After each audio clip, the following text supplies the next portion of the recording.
guys, welcome back to our channel. So today nagluluto ako ng potato chips. Wala akong pang merienda guys, pang snacks. Ayan, tingnan nyo yan guys. So malapit na siyang mag crunchy. Ayan. So ang ginawa ko dito guys, in-slice ko lang siya ng kutsilyo kasi wala naman akong slicer dito. So, in-slice ko lang siya ng maninipis, pero hindi gaano manipis. Ayan. So, bago ko siya in-slice, hinugasan ko muna yung potato na may balat. Pagkatapos ko hugas, binalatan ko siya, saka ko siya in-slice.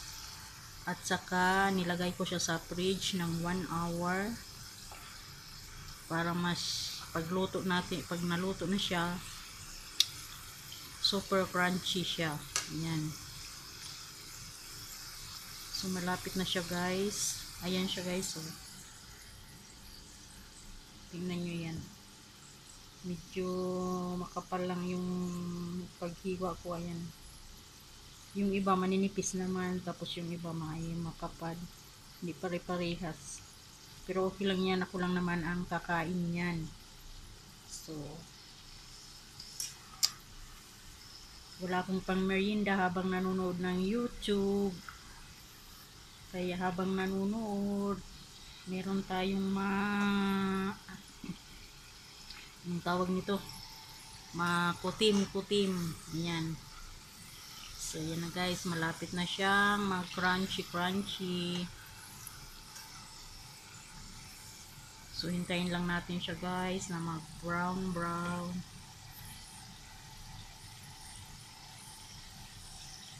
Ayan. Nalutang na siya. Pag nalutang na siya, malapit na siyang maluto. So, ayan. So, ayan guys. Balikan na natin siya. Ayan na siya.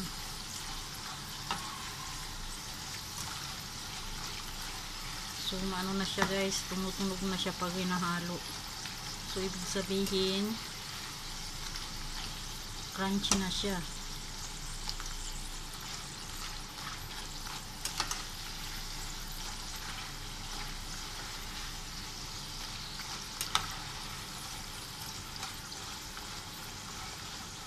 Ayan.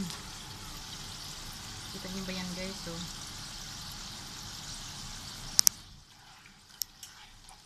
So, pwede na natin siyang hanguin.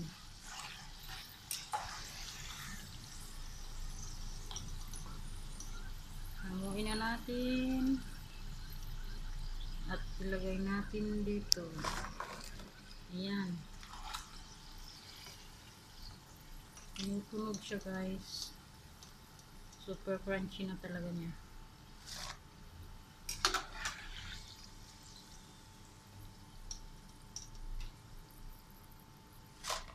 Wow. Sarap. Ito lang libangan ko dito guys. Magluto ng kung ano-ano. Tapos pinapapakabang nanonood ng YouTube. Yan. So ihulog na natin ito lahat guys.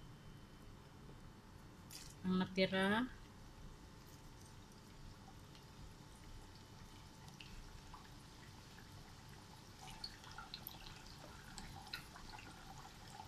So yan.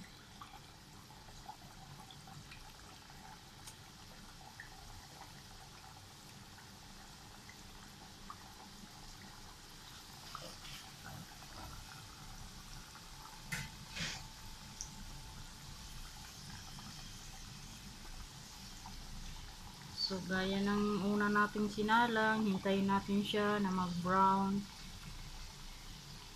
Ayan. So, hayaan muna natin siya na diyang kumulo ng kumulo. So, ito siya guys. So, wow, yummy. So, balikan natin yung isang salang after 10 minutes. So, ayan na guys. After 10 minutes, ito na siya. Ayan, brown na siya, golden brown na siya. Wow, yummy.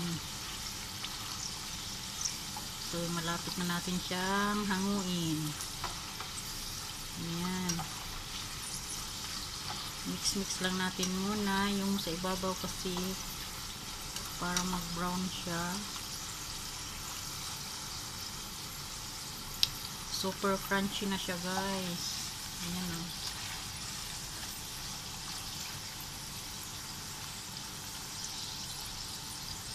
So ayan, patayin ko ng apoy. At hanguin na natin siya dahil luto na siya. Ayan. So tips ko lang guys, pero sa aking ano lang naman to, bago nyo i-slice yung potato, hugasan nyo muna na may balat para malinis siya.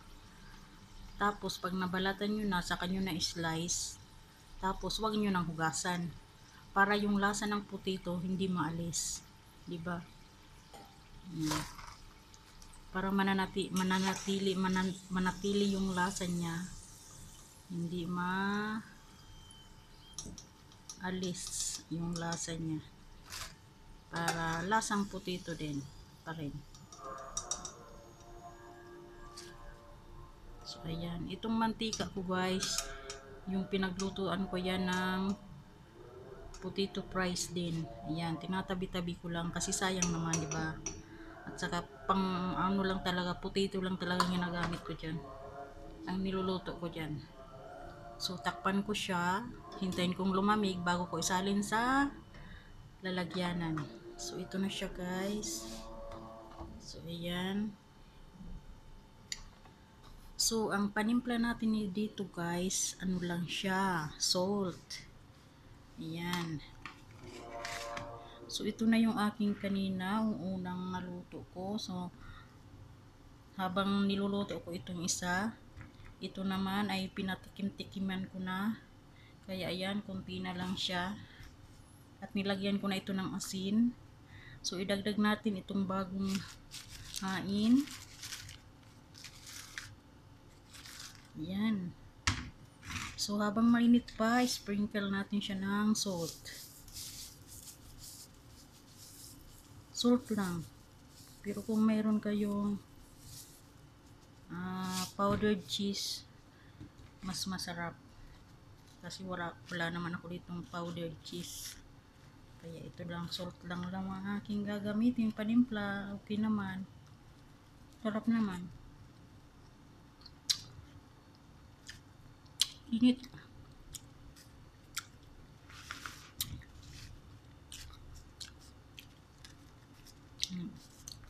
Ayan na guys.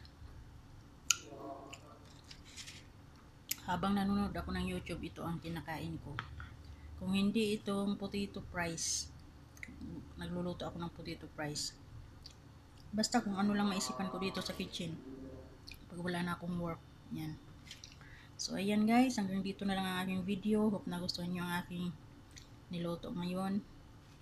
So thank you for watching guys. And follow nyo din ako guys sa aking FB page, Leah's Kitchen. So maraming salamat. And don't forget to subscribe. Bye!